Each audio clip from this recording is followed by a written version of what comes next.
Amigos, meus irmãos, vamos fazer reflexão da palavra, vamos aprender a palavra de Deus. Esses dias eu estava vendo um jovem, o qual ele fazia parte lá dos instrumentos musical lá da Ludmilla Feber, né? Esse jovem era um baterista. Segundo ele cresceu num berço evangélico e acompanhava a Ludmilla a vários cantos. E aí, vendo muitas coisas no meio gospel, ele acabou perdendo a sua fé. E uma de suas afirmações, ele falou que não acredita mais na Bíblia e que a Bíblia não é a palavra de Deus, mas ela contém a palavra de Deus. E pensando sobre isso, eu vejo muita gente crer da mesma forma, que a Bíblia Sagrada, né, esse livro aqui, ele contém a palavra de Deus. Ela não é a palavra de Deus, mas contém.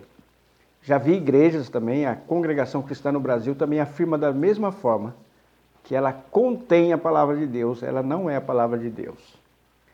Vou ensinar uma maneira para que você possa refutar essa heresia que parece verdadeira, mas é falsa. E aí você pode, através do ensino que você vai ter hoje, você pode refutar essa heresia, o qual o diabo vem enganando muitas pessoas. Então nós vamos para o primeiro texto, 2 Timóteo 3,16. Diz assim: toda a Escritura é divinamente inspirada e proveitosa para ensinar, para redarguir e para corrigir e para instruir em justiça, para que o homem de Deus seja perfeito. Está vendo? Então a palavra de Deus falando que toda a Escritura é divinamente inspirada, quer dizer, é Deus falando. E aí ele falou um argumento lá, mas o apóstolo Paulo falou que era ele que estava falando, não era mandamento do Senhor, mas era ele, né? Ele pegou esse texto aí. O diabo pega isso mesmo e distorce a palavra.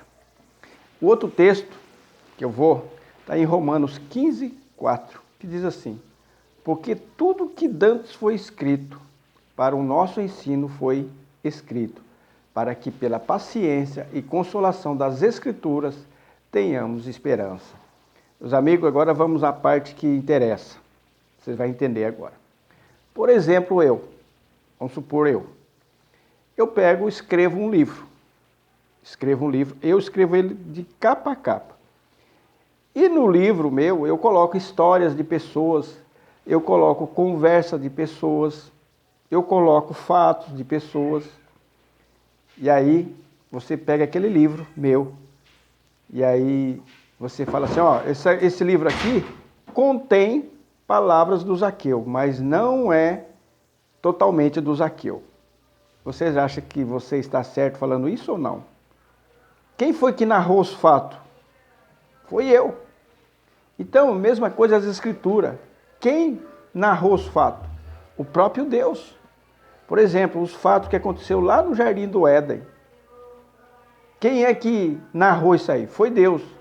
Inspirou, né, os profetas para falarem, mas era Deus falando através do profeta. Então toda essa conversa que tem aqui nas Escrituras, que às vezes não é agradável a nós, né, que às vezes acontece, aí você fala, não, mas não foi Deus sim, Deus descreveu aquele fato, alguma coisa Ele quer mostrar para nós através daquilo que talvez nem agrada a nós, mas vai ter que tirar lições, ensino para nós. Então, como eu li aqui em 2 Timóteo, toda a Escritura, ela é a palavra de Deus. Ela é a palavra de Deus porque ela vai narrar coisas que aconteceram, coisas boas e coisas más. E aí o diabo vem, porque tem aquelas coisas que Deus deixou narrar, Deus permitiu narrar. Não, isso aqui não é de Deus, mas foi Deus que narrou aquele fato. Quando o apóstolo Paulo falou assim, agora é eu que estou falando, tem a mão de Deus por detrás, é Deus falando através do apóstolo Paulo. Só que ele esqueceu de falar do versículo mais adiante, falou, eu tenho o Espírito de Deus, o que eu estou falando também, quem quiser ser contencioso, eu estou falando pelo Espírito do Senhor.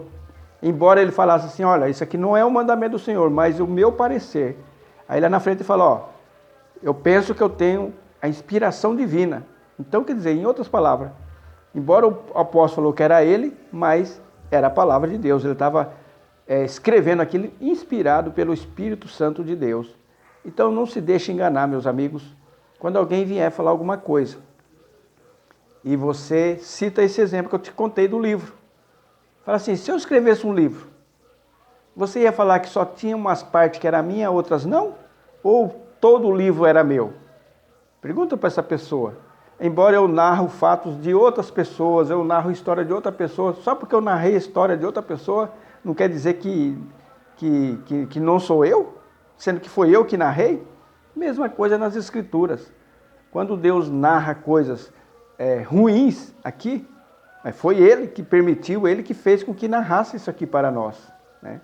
Então toda a Escritura ela é divinamente inspirada, ela vale para nós, para correção, para exemplo de coisa que eu devo fazer e exemplo de coisa que eu não devo seguir. Por isso que ele conta a história ruim, história boa. Não, isso aqui não serve para mim. Deus fala, não vai para esse caminho, ó, você viu o que aconteceu? Por isso que eu narrei essa história para você. Então fica aqui essa reflexão, para que você a partir de agora não fica duvidando, porque essas dúvidas ela entram no coração e a pessoa começa a bater palma, igual eu vi lá os comentários, né? Nossa, ele é muito inteligente, eu não tinha pensado sobre isso, não. Aí ele começa a citar texto, como é que Adão e Eva lá no paraíso, né? Como é que foi tentado, não sei o quê. Aí começa a vir o diabo e trabalhar na mente dele.